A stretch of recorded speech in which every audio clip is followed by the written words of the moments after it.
scenes. So I miss him a lot. I love you, Talapati. ఎలా ఉంది జననాయకుడు movie? It's super good.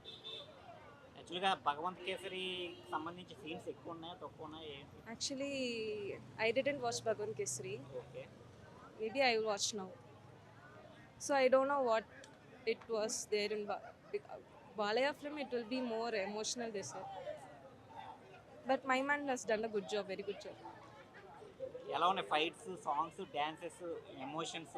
Everything is connected. వెళ్తే బాగా enjoy చేసి Everything is connected. Yeah, everyone can enjoy the film. లేకపోతే ఎంతసేపు fights ఉండి ఫ్యామిలీస్కి connect అయ్యేలా లేదా? Yeah, sentiments also there. Fights are also good. Music is also good. So you can enjoy. Everyone can enjoy. Thalapathy always all time I miss you Thalapathy. சூப்பராக இருக்குது படம், சூப்பராக இருக்குது. All the very best film. Don't miss any scene. All scene blasted. Movie was peak. అంటే Anirudh BGM కానీ లేదంటే Vijay acting కానీ pure domination. First half okay ఉన్న, సెకండ్ హాఫ్ అయితే పీక్ అంటే పీక్.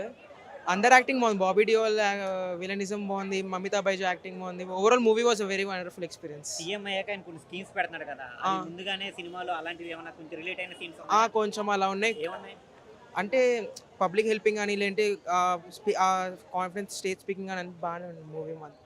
ఇంకా పొలిటికల్ గా సంబంధించి ఏమైనా కాంట్రవర్సీలు ఏమైనా ఉన్నాయా? అలా ఏం అనిపించలే నాకు. కానీ మూవీ వాజ్ వెరీ గుడ్. అతను లాస్ట్ మూవీ కాబట్టి మంచిగా it was a pick blockbuster అనొచ్చు.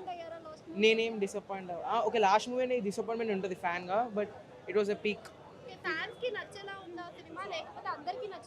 అందరికీ నచ్చేలా ఉంది. ఫ్యాన్స్ ఇంకా ఎంజాయ్ చేస్తారు. ప్లస్ ఓవరాల్ డీసెంట్ మూవీ అని చెప్పొచ్చు. యాక్టింగ్ వైజ్ కానీ, పర్ఫార్మెన్సెస్ వైజ్ కానీ, మ్యూజిక్ వైజ్ కానీ. భగవంత్ కేసరి సీన్స్ ఉన్నాయని అన్నారు కదా, అవి వచ్చినప్పుడు ఏమైనా బోరింగ్ అంటే చూసేసిన సీన్స్ కదా, అట్లేం అనిపించలే. ఆ మూవీ వచ్చి కూడా 2 years దాటిపోయింది కాబట్టి అట్లేం అనిపించలేదు. నాకైతే అట్లేం అనిపించలేదు. నిజంగా ఇది జన